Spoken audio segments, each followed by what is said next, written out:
누가복음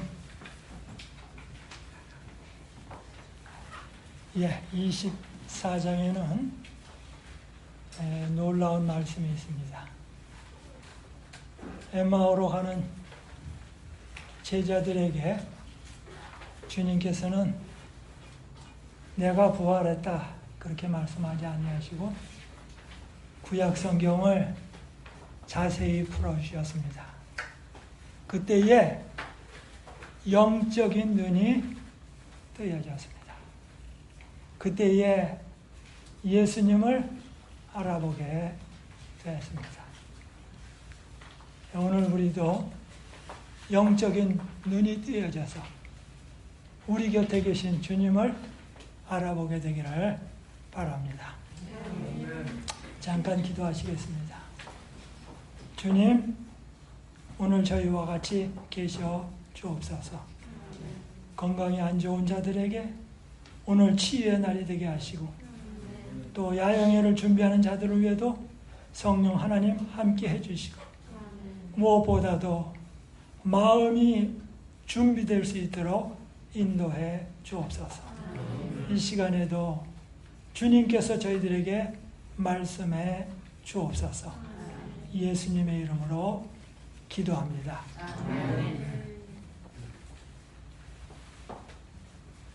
네, 오늘은 마태복음 11장 28절부터 30절의 말씀을 찾았는데요. 이 말씀은 다 잘 아는 말씀입니다. 사실 잘 아는 말을 설교하는 게 굉장히 어렵습니다. 어려운 걸 설교하는 건 아주 쉬워요. 근데 쉬운 것을 설교하는 것은 굉장히 어렵습니다. 그래서 오늘 설교도 굉장히 어려운 설교 중에 하나가 됩니다.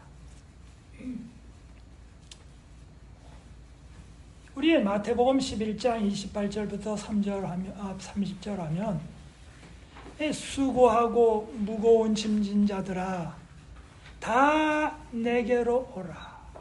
내가 너희를 쉬게 하리라. 그러면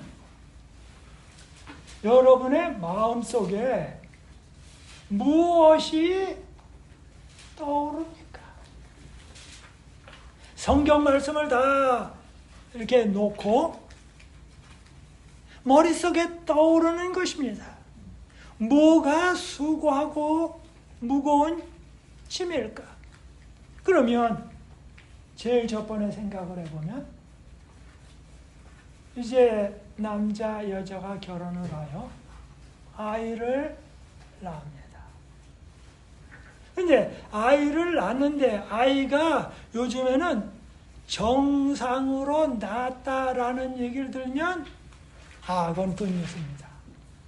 옛날에는 태어나면 아기들이 거의 다가 정상이고 조금 비정상이었어요. 그런데 오늘날은 이 소아병동에 가보면 태어나는 아기들 가운데 많은 숫자가 정상적이지 않게 태어납니다.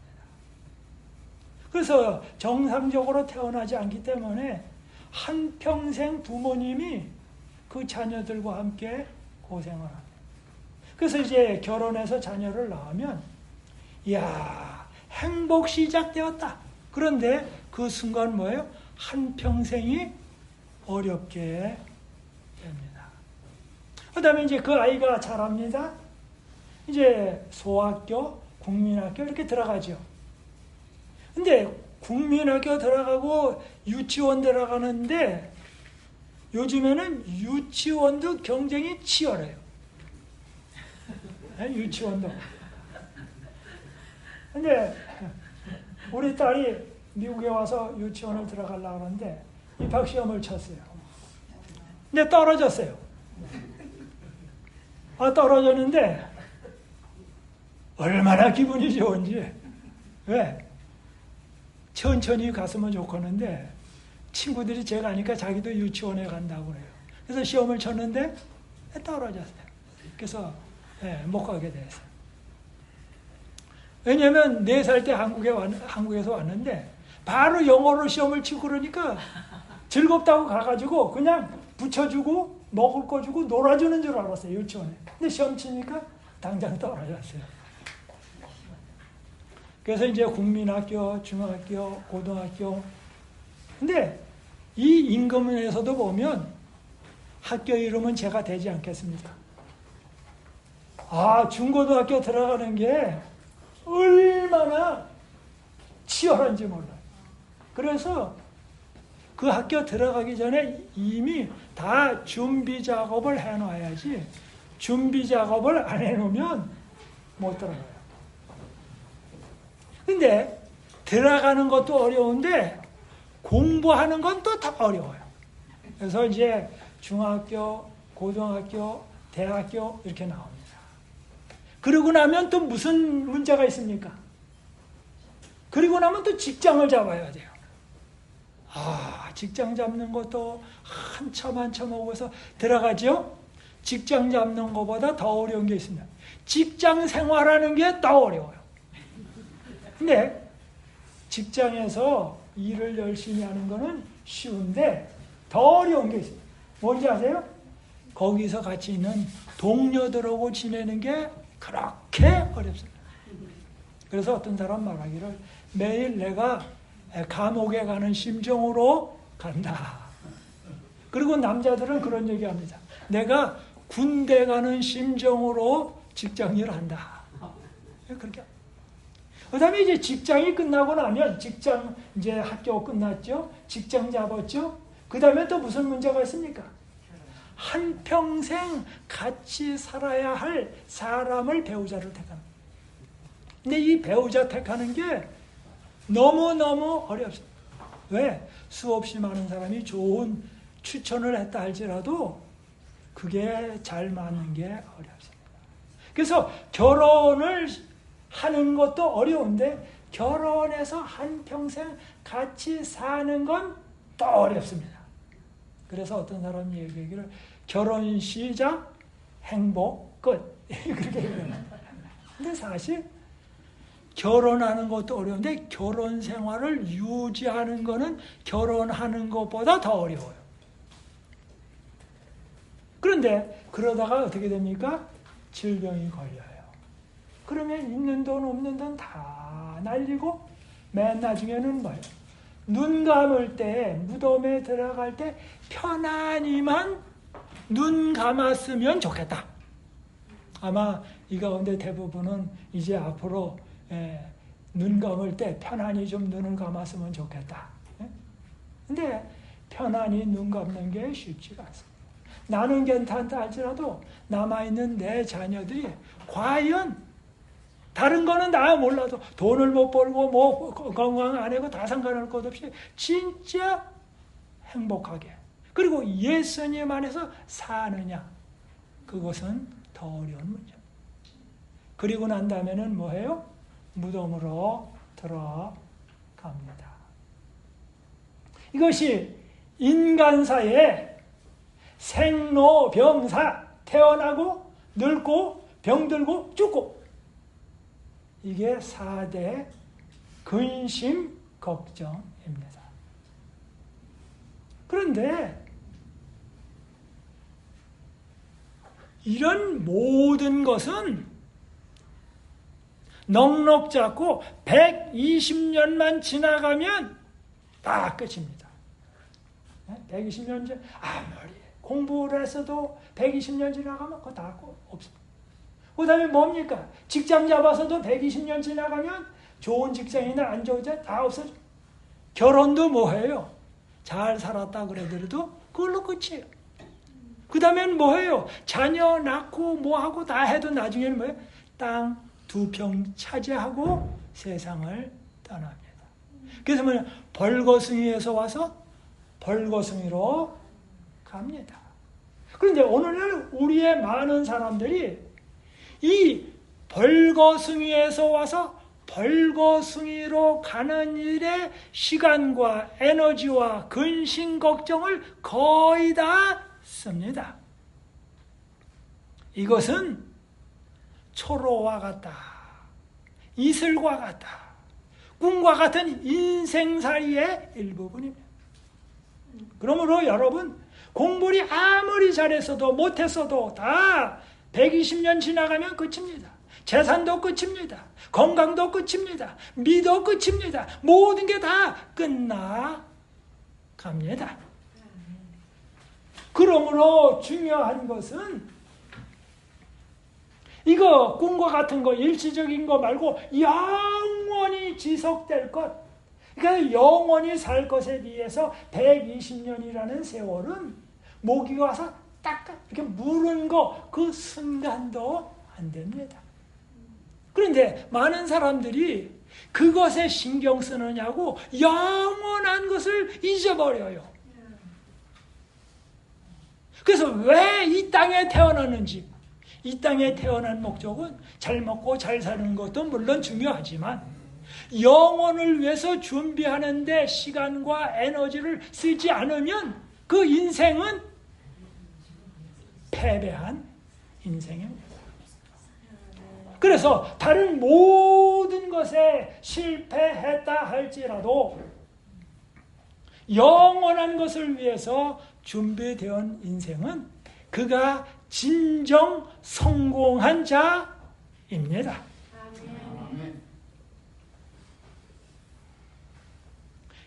요한복음 6장에 보면 예수님께서 물고기 2마리와 5,000명으로 군중을 먹였습니다. 사람들이 아주 벌떼같이 모였습니다. 물고기 2마리와 보리떡 5개로 보는 앞에서 나눠서 사람을 쭉 그룹하는데 그걸 다 먹였어요. 이야, 예수님 따라다니면 먹을 거 걱정 없겠다. 먹을 거 걱정, 농사 안 지어도 돼요. 물고기 안 잡아도 돼요. 그 다음에 병 들면 뭐예요? 예수님이 고쳐주시면 돼. 이야, 이러니 뭐예요? 로마 나라 처부수고 이스라엘의 예수님을 왕으로 생긴 다음에 우리가 왕 따라다니자. 왕은 뭐만 해줘요? 먹을 거 주고 입을 거 주고 병 고쳐주고. 즉 예수님을 사람들의 뭘로 삼으려고 그랬어요? 종으로. 잘 보세요. 예수님을 왕으로 섬기는 이유는 그 왕이 뭐 해달라고 우리에게 먹을 거 주고 입을 거 주고 뭐예요? 물고기 주고 빵 주고 뭐예요? 아프면 고쳐주고. 근데 그걸 안 해주면 예수님은 뭐예요? 더 이상 왕 되는 걸 원치 않아요. 주님으로 받아들이기를 원치 않는다 그거예요. 즉 우리가 예수님을 왕으로 추대해 줄 테니 예수님은 뭐예요? 우리의 모든 것을 들어주는 심부름꾼 머슴이 되어 주십시오. 그러니 우리가 결국은 뭐예요? 우리가 뭐예요? 왕이고 예수님은 뭐예요? 머슴으로 되라. 그래서 요한복음 6장의 끝에 가서 예수님이 그렇게 한 다음에 그래 내가 하늘에서 내려온 뭐다? 산떡이다. 그러니까 오늘 물고기 2마리와 보리떡 5개로 먹었는데 그래도 뭐예요? 다 죽어. 이건 오늘 내일만 지나가면 다 뭐예요? 입으로 들어가서 나와버리고 끝나. 그런데 나이가 나를 영접하면 산떡이니 영원히 죽지 아니하리라. 그랬더니 뭐야? 어렵도다. 어렵도다. 그리고 다 떠나갑니다. 그래서 예수님께서 제자들에게 너희도 가려느냐? 너희도 가려느냐? 그런데 그 예수님께서 마태복음 11장에 오늘 28절부터 나오기 전에 예수님께서 어디 가셨냐면 가버나움에 가셨어요. 얼마나 기적을 많이 하셨는지 모릅니다. 안식일 날도 하시고 평일에도 하시고. 엘의 가버나움은 예수님의 제2 고향과도 같은 지역입니다. 근데 그 지역의 사람들이, 가버나움의 사람들이 예수님을 안 믿었습니다. 왜 안 믿었어요? 왜 안 믿었어요? 기적은 많이 봤지만 예수님을 따라갈 마음은 없어요. 영원한 것에는 관심이 없어요. 그 다음에 벳세다는 뭡니까? 벳세다. 그 지역도 예수님께서 기적을 베푸신 건데 벳세다 사람들이 예수님을 안 따라가요. 그 위에 고라신이라는 동네는 어떻습니까?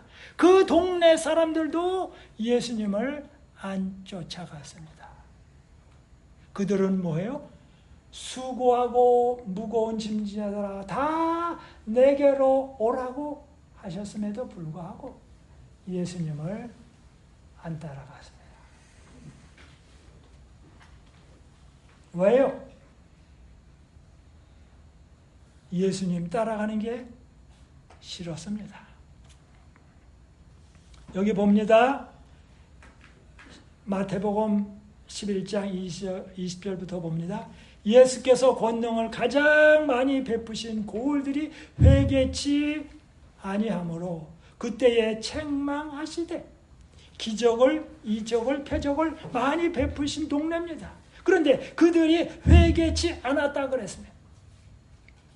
우리가 다른 말로 많이 쓰는데 제가 말을 바꿔봐 인생관을 바꾸지 않았다 그 말입니다. 인생관을 바꾸지 않고 주님을 따라갑니다. 그러면 신앙생활이 어렵습니다.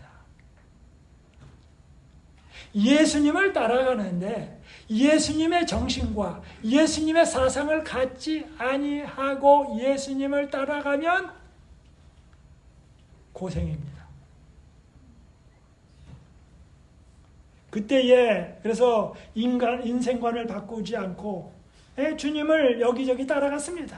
그때에 책망하시되 화가 있을진저 고라시나. 마태복음 23장에는 7 화가 있습니다. 요한계시록에는 7 재앙이 있습니다. 그래서 마태복음 23장은 예수님의 유대인에게 대한 마지막 경고입니다. 화 있을진저 고라시나 화 있을진저 벳세다야 너희에게서 행한 모든 권능을 두로와 시돈에서 행하였다라면 이적을 행하였다라면 저희가 벌써 베옷을 입고 제에 앉아 회개하였으리라. 내가 너희에게 이르노니 심판날에 두로와 시돈이 너희보다 견디기 쉬우리라. 가버나움아 내가 하늘에까지 높아지겠느냐 음부에까지 낮아지리라.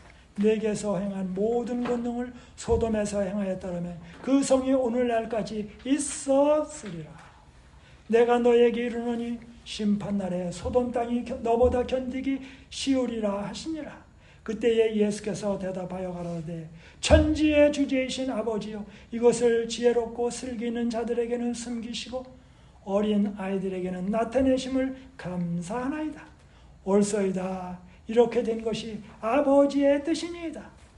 내 아버지께서 모든 것을 내게 주셨으니 아버지 외에는 아들을 아는 자가 없고 아들과 또 아들의 소원대로 계시를 받는 자 외에는 아버지를 아는 자가 없느니라. 그러므로 예수 그리스도는 아버지를 아시는 자입니다.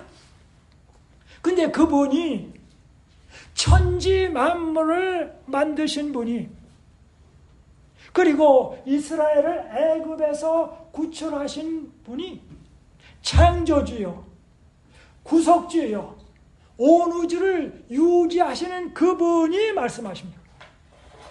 여기 마태복음 11장 28절은 우리를 창조하시는 분이 말씀하십니다. 우리를 부활시킬 수 있는 분이 말씀하십니다. 생명을 계속 주실 수 있는 분이 말씀하십니다. 누가 얘기하는지를 들어야 합니다. 이분은 재물, 들판에 있는 소, 양, 우주 만물을, 태양계, 모든 것을 붙들고 계십니다. 지구의 바다에 모든 바다를 깨끗하게 하시고, 또 공기를 정하게 하시고, 공원에 물을 주시고, 동물이 살게 하시고, 모든 인간의 심장이 박동을 뛰게 하시는 그분이십니다. 그분이 말씀하십니다. 수고하고 무거운 짐진 자들아. 짐이 많아요. 먹고 사는 짐, 살아가는 짐.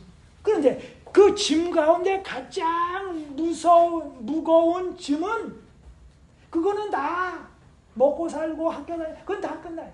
그런데 영원한 짐은, 인간이 뭐예요? 하나님에게서 떨어져서 죽게 되면 영원히 끝없는 세상도록 끝나요. 그게 진짜 짐입니다.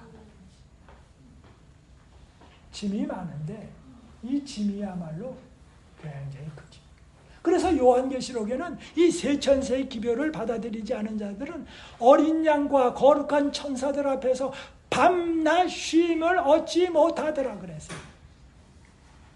쉼이 없습니다. 그래서 요한계시록 3장에는 말합니다. 너희가 문을 열고 나를 영접하라. 그래서 예수님 안에서 얻는 그 안식을 누려라. 오늘날 많은 사람들이 재산을 가졌다 할지라도 쉬지 못합니다. 학벌이 좋은 사람도 쉬지 못합니다. 정치하는 정치가들도 쉬지 않습니다.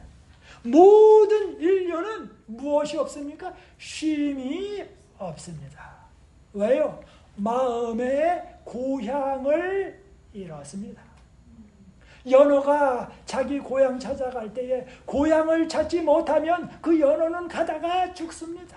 그런데 연어가 자기 태어난 고향에 마지막에 도착했을 때는 거기서 알을 낳고 평안히 떠납니다. 오늘날 인간은 누구나를 막론하고 근심, 걱정, 해결되지 않은 문제들을 가지고 있습니다. 요한복음 4장에도 여러분 아시죠? 사마리아 여인, 우물가의 여인이 마음속에 쉼이 없었어요. 그 쉼은 우리가 주님 안에서만 찾을 수 있어요. 바로 주님 안에서 과거의 죄가 용서함을 받고 현재 성령님을 통하여 내가 말씀을 살아가면서 살아가고 주님께서 오실 때 새 몸을 주시고 그래서 저 영원한 천국에 들어갈 때까지는 쉼이 없습니다. 저는 고향을 떠난 지가 벌써 몇십 년이 됐습니다. 근데 고향에 가면 동네 친구들 다 없습니다. 그리고 옛날 제가 뛰어놀던 그 냇가는 아주 지저분한 물이 흐릅니다. 그리고 제가 수영하던 그 한강은 지금 건물이 들어차고 뭐가 차고 그래서 들어갈 수가 없습니다. 산에도 제가 놀던 산에는 들어갈 수가 없습니다. 그래서 아무리 가도 고향에 친구도 없고 산천도 없고 산천이 있긴 있지만 다 재미가 없습니다. 고향을 잃었습니다. 가고 싶은 데가 없습니다. 해보고 싶은 것도 없습니다. 공부 더 해보고 싶은 것도 없습니다. 왜?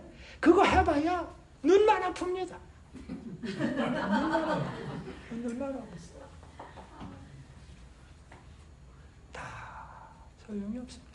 그래서 수고하고 무거운 짐진 자들아. 그런데 여기다 대고 이 많은 거기에 모인 사람들이 바리새인과 서기관들이 자기도 지지 않은 짐을 또 지어졌어요. 그러니 얼마나 힘듭니까? 조금 전에는 제가 일상생활의 짐을 얘기했습니다. 세상살이의 짐을 얘기했습니다. 학교 입학하고 수업하고 직장하고 또 연애 결혼하고 요즘 한국은 3포 세대가 됐습니다. 연애 포기, 결혼 포기, 자녀 낳는 거 포기. 세 가지. 뭐예요? 연애 포기, 결혼 포기, 자녀 포기. 그래서 3가지 포기에다 3포라고. 그런데 중국은 요즘 하나 더 했습니다. 4포 세대입니다. 중국은. 뭐예요? 연애 포기, 결혼 포기, 자녀 포기, 그 다음에 뭐예요? 직장 생활 포기. 왜? 아무래도 직장이 없어. 그래서 뭐예요? 이제는 이 나라 뒤집어 버려야 돼. 그게 오늘날 현실입니다. 프랑스는 어떻습니까? 프랑스는 10사람이 살아가는데 9사람은 결혼식 안 올리고 살아가고 한 사람만 결혼식 올리고 살아가고. 왜? 살아보는데 그게 결혼 생활이 좋으리라는 보장이 없어. 그래서 10사람이 10가정이 살아가는데 그 가운데 한 가정만 결혼식 올리고 나머지는 다 결혼식 없이 살아가요. 근데 결혼식 없이 살아가니까 또 뭐가 없어요? 자녀가 없어요. 그런데 그런 가운데서 가서 뭐예요? 안식일교회가 복음을 전하니까 그 사람들이 어디로 와요? 교회로 와. 그러니까 이게 교회도 참으로 어렵게 됐습니다.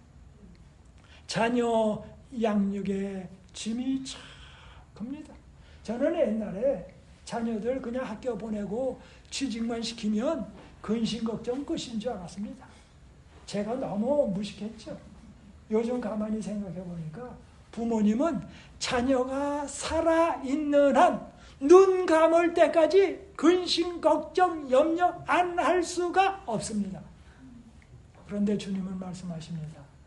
모든 염려를 뭐예요? 주께 내어 맡겨라.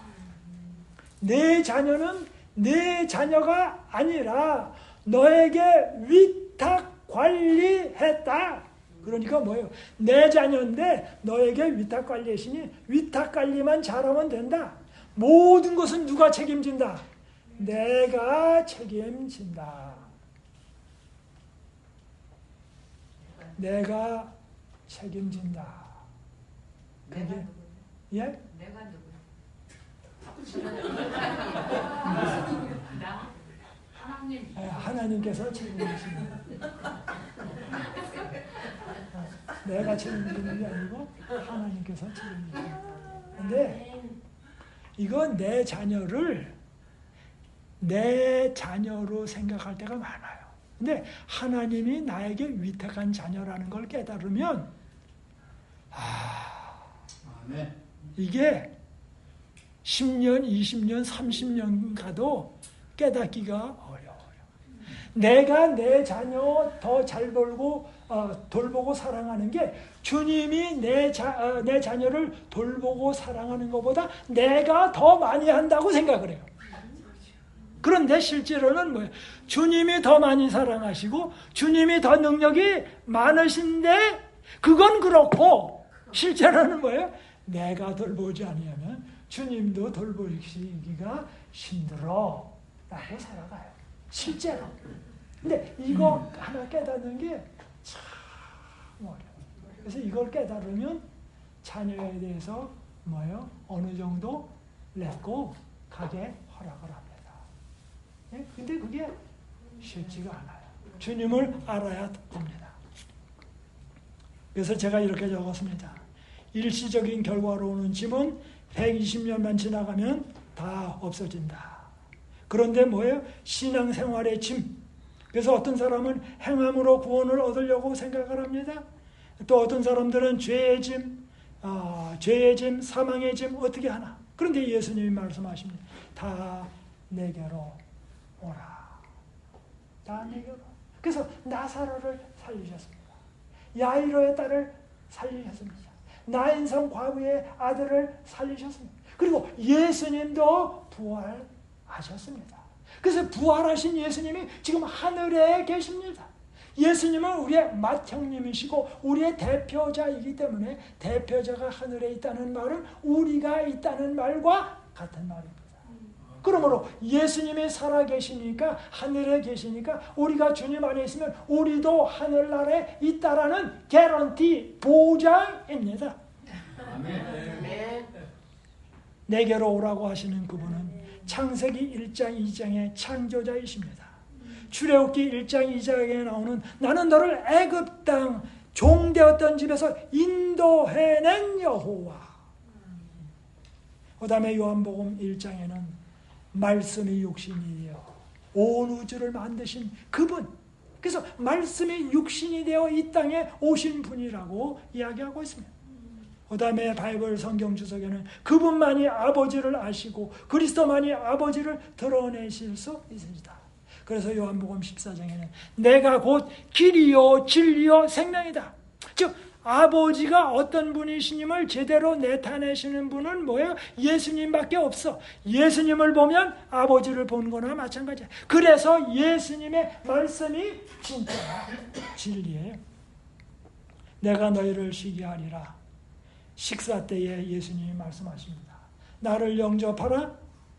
볼지어다 내가 문 밖에 서서 두드리노니 누구든지 내 음성을 듣고 문을 열면 이 문고리는 밖에만 있습니다. 네, 안에 있어요. 안에만 있습니다.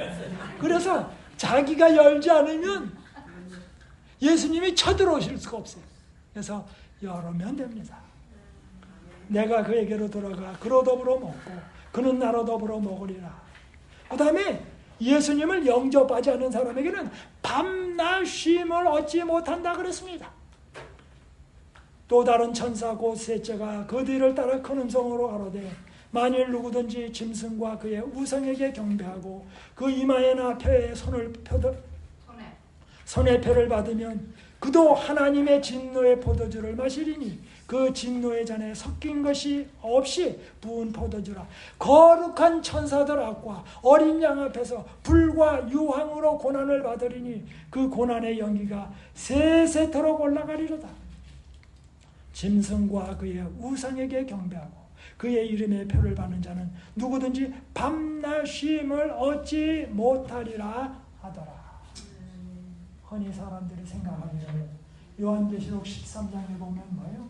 일요일주업령, 짐승의 표, 강제법, 사고팔고 못하게 하고 사형령. 어휴 얼마나 무서워. 예수 잘 믿으려면 이런 고난이 오네. 그런데 그것보다 더 큰 건 예수님을 영접 안 하면 뭐가 와요?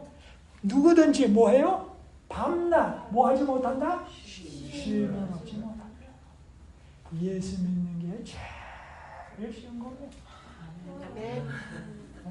예수 믿지 않는 사람들에게 마지막 7재앙이 내리는데 이 7재앙은 말로 형용할 수가 없어요.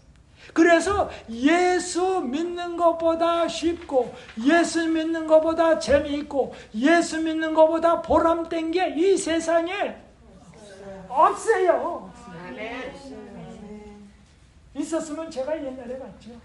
없어요. 그러면서 말합니다. 나는 마음이 온유하고 겸손하니. 예수님이 마음이 온유하다고 그랬어요. 사람들이 온유하다 그러면 이래도 하고 저래도 하고 이렇게 사람이 이렇게 좀 물른 사람처럼. 아니요. 온유라는 말은 좋은 것을 발견했을 때는 끝까지 놓치지 않는 것입니다. 제가 새 잡는 걸 좋아한다고 그랬어요. 특별히 물총새를 좋아합니다. 근데 이 물총새가 이렇게 아주 낭떠러지게 산에다가 집을 지는데 절벽에다가 집는데 절벽에다가 구멍을 뚫어요. 그리고 그 속에다가 알을 놔요. 근데 제가 생각할 때 저 물총새를 잡아야 되는데 어떻게 잡을까? 그래서 하루 종일 물총새만 따라다녀요. 저다가 점심 먹고 저녁 먹고 어디가 들어가 있나? 저녁에는 잘 거 아니에요. 자는 데 가서 내가 밤에도 물총새는 눈 감고 자지 눈 뜨고 잘 거나 눈 뜨고 자진 않잖아. 내가 가만히 봐. 그럴 때 골로 돼서 싹 들어갔어요. 그래서 그 위쪽에 올라가서 이만한 걸 뭐 해가지고 구멍을 확 막았어요. 근데 구멍을 막았는데 그 속에다가 집어넣어가지고 빼내야 되는데 손을 집어넣으려면 이걸 빼야 돼요. 그리고 이게 어떻게 그걸 파내야 되면 파낼 수가 없어요. 그래서는 뭐예요? 엎드려가지고 거기서 하나씩 1시간, 2시간, 3시간 이렇게 파요. 파다가 이렇게 손을 집어넣으면 너무 좁아요. 그래서 또 오고 또 집어넣고 또. 그래서 맨 나중에 들어가면 그 안에가 또 옹골하게 이제 물총새집이 있는데 보통 이렇게 손을 대잖아요. 그러면 물총새가 싹 올라가가지고 천장에 딱 거꾸로 붙었어요. 그러면 제가 이렇게 손을 딱 밑에서 넣어보면 없어요. 그러면 네가 올라가서 지금 거꾸로 매달려 있구나. 그래서 딱 해가지고 딱 잡아요. 그래가지고 끄집어냅니다. 근데 그렇게 하기까지 여러 시간이 걸려요. 집에서는 난리 났죠. 원이 어디 갔냐고 밥도 안 먹고. 그러나 그런 소리가 다 안 들리고 오로지 그것만 잡으려고 참고 있냐. 참고 예? 그렇게 잡고 싶어서. 그래가지고 이제 물총새를 이렇게 딱 손에다 놓으면 물총새가 또 뭐냐면 나보다 더 똑똑하려고 해요. 그러면 이렇게 딱 놓잖아요. 그러면 뒤집어놔요. 그러면 뒤집어서 날아가려면 물총새가 못 날아가죠. 뒤집어가지고 날아가야죠.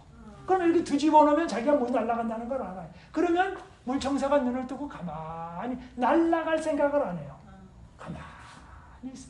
그러면 뭐예요? 사람들이 가만히 있어 더 뒤로 물러나면 그때 물총새가 확 뒤집어가지고 착 날아갑니다. 그런데 그렇게 하기까지 참고 기다립니다. 뭐 하려고? 그 새를 잡으려고. 그런데 예수님이 십자가에서 내려오라 수없이 해도 예수님이 뭐 하니까? 마음이 온유하시니까 뭐 하려고? 우리를 구출하려고 참고 계세요. 끈질기게. 모세가 이스라엘 백성을 인도할 때 이스라엘 사람들이 뭐라고 말했습니까? 장사 지낼 데가 없어서 이 광야로 데려갔냐? 우리를 죽이려고 하느냐? 온갖 불평불만 했죠. 그래서 뭐예요? 그래? 하나님이 뭐라고 해요? 이 사람들 다 죽여버리고 너를 통해서 새 민족 만들. 아니요, 주님 그러시면 안 됩니다. 바로 모세가 뭐 한 사람이라고 그랬어요? 온유한 사람이라고 그랬어요. 끝끝내 참았다 그 말입니다. 뭘 위해서? 가치가 있는 이유를 위해서. 노아도 120년 동안 그렇게 참았습니다. 그래서 여기 예수님의 나는 마음이 온유하고 겸손하니 예수님은 뭐예요? 우리를 구원하기 위하여 우리를 훈련시키기 위하여 뭐예요? 오래 참고 기다려.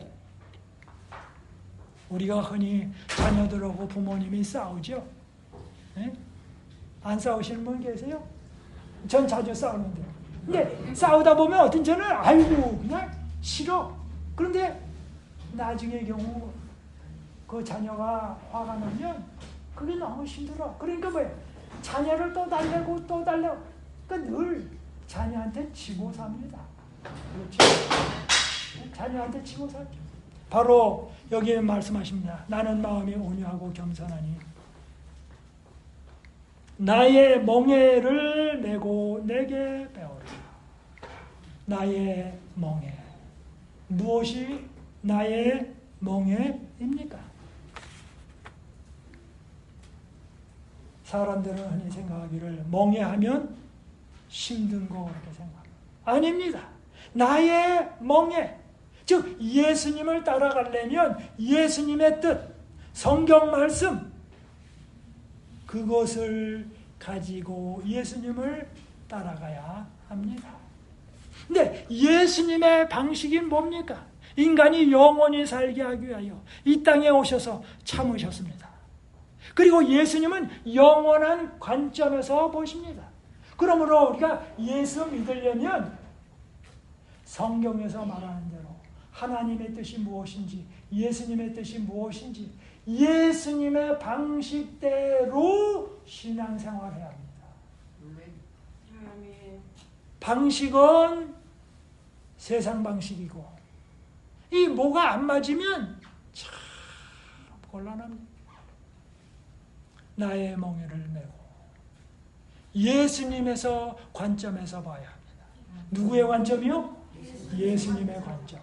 즉 영원한 관점에서. 그래서 우리가 영원한 관점에서 보면 뭐합니까? 그거 먹고 사는 거예요. 그렇게 염려 안 해도 됩니다. 가구 때문에 그렇게 신경 안 써도 됩니다. 때로는 우리가 다 늙습니다. 그리고 웬만한 거 다 포기하게 됩니다. 근데 포기하지 못하는 이유는 뭡니까? 그게 영원할 것 같으니까 포기 못해요. 네? 영원할 것 같으니까. 그거 다 뭐와 같으냐면 어린아이들이 내과에 가서 모래성 쌓고 저녁 때 되면 뭐예요? 엄마가 와서 밥 먹어라 그러죠. 그럼 그거 다 하루 종일 성 쌓는 거 다 놔두고 집에 가요. 그 다음날 뭐예요? 비가 와가지고 다 쓸어가서 없어. 근데 그 모래성을 쌓느냐고 큰 낮에 땀 뻘뻘 흘리면서 친구들하고 싸우면서 모래흙 가지고 그거 다 소용없는 다. 그러면 너희 마음이 쉼을 얻으리라. 여긴 지나가서 과거 현재 죄를 싫어함 이렇게 다 했습니다. 이는 내 멍에는 쉽고 내 짐은 가벼움이라 하시니라. 주님의 원리대로 살아갈 때, 창조시의 원리대로 살아갈 때, 주님을 첫째 자리에 모실 때에 그렇게 됩니다. 짐이 쉬운 이유가 있습니다. 짐을 지는 일이 유익한 것이라고 생각을 할 때, 짐을 지는 일이 곧 끝날 것이라고 생각할 때 가벼워집니다. 주님이 나와 함께 지신다고 할 때에 정말로 쉬워집니다. 주님을 사랑할 때 짐이 가볍게 여겨집니다. 자녀를 사랑하면 자녀가 건강하여 무거울 때에 엄마는 그 무거운 자녀를 어깨에다가 메고 다니는 거 등에 지는 게 너무 힘듭니다. 그러니까 뭐야? 자녀가 너무 무거우니까 내가 들고 다니기가 어려우니까 좀 내 자녀가 가벼워졌으면 좋겠다. 그렇게 생각하는 어머니 계세요? 아니요. 무겁더라도 뭐해요? 지기 힘들어도 뭐해요? 무거우면 좋죠. 건강하니까.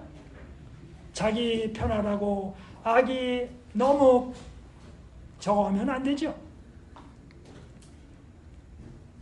우리는 영적으로 단련시키기 위하여 우리에게 짐을 주셨습니다. 죄에 대한 미련을 없애는 도구로 그런 것들을 주셨습니다. 다 넘어가고요. 다 넘어갑니다. 시대의 소망입니다. 예수님을 힘입어. 제가 그래서 시대의 소망 찾아가지고 오늘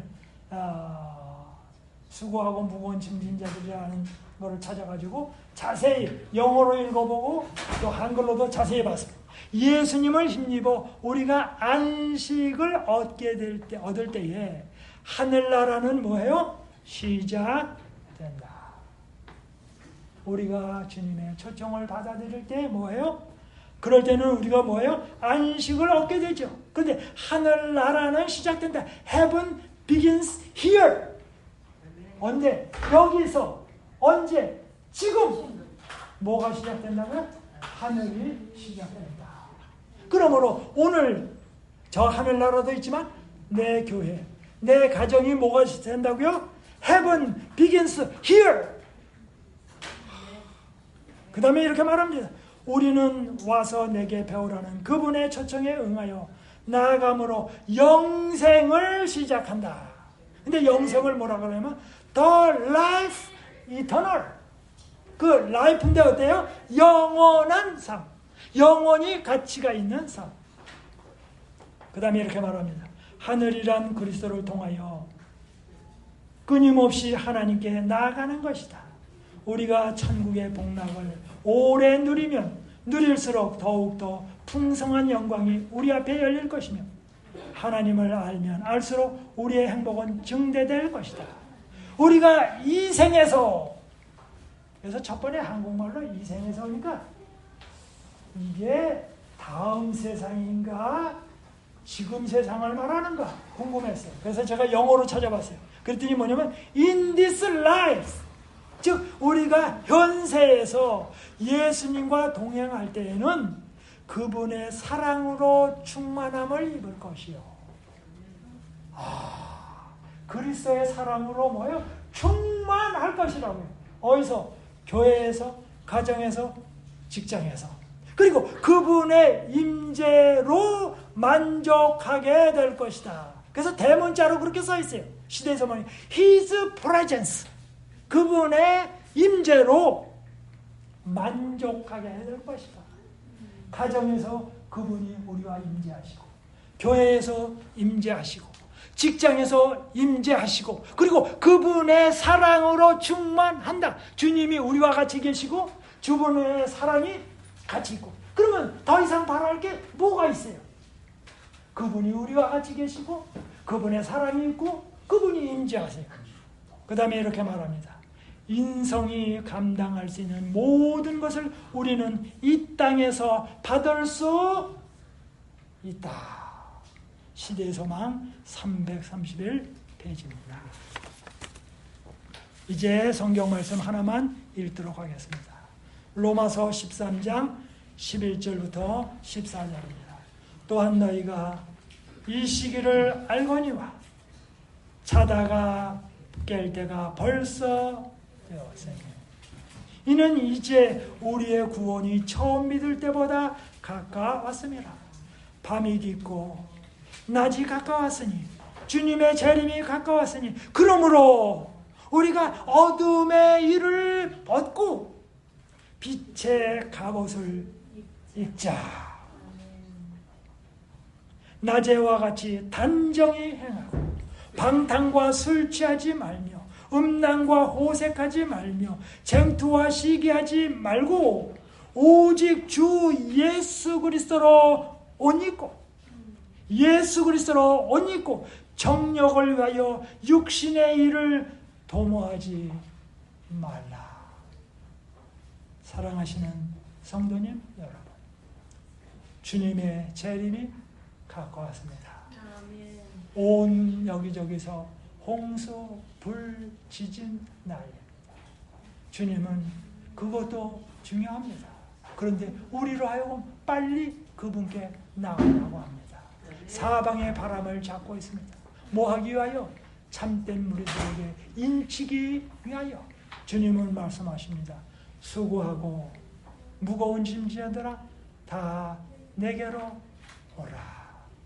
주님의 초청에 우리 모두가 다 응하게 되기를 바라면서 말씀을 마치겠습니다. 아멘.